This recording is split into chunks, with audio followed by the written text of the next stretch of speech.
I had a professor once who told me that, every time you open a brain, it's like opening an oyster, and you never know what pearl you're going to find.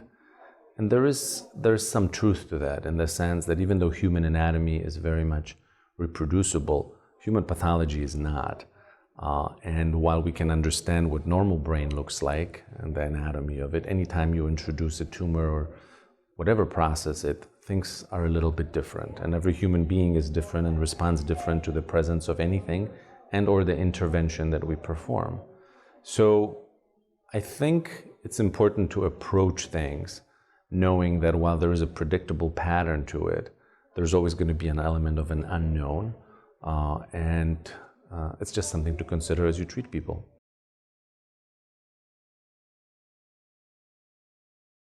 Well, I think one of the major things we need to do is make a difference for people with malignant brain cancer. In the last 100 years, we have had 2 FDA-approved drugs, which have only prolonged survival by maybe 2 months. So we have a long way to go. It's probably the most aggressive form of cancer next to pancreatic cancer. And again, we've made very little progress in terms of extending overall survival.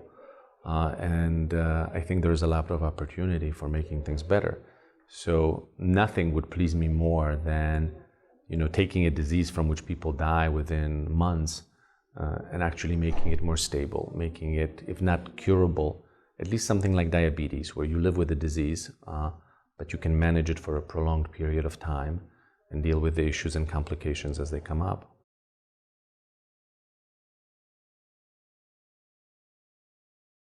Well, I think this is one of the reasons why I have a big lab and I do research. I think if I spend my entire day, operating on malignant brain cancer, knowing that that human being has months to live, and had the same conversation with the people, and every time, we met, then they asked me, well, what do we do? What's next? And I couldn't offer them an opportunity to participate in a clinical trial or something that's innovative. It would be somewhat detrimental.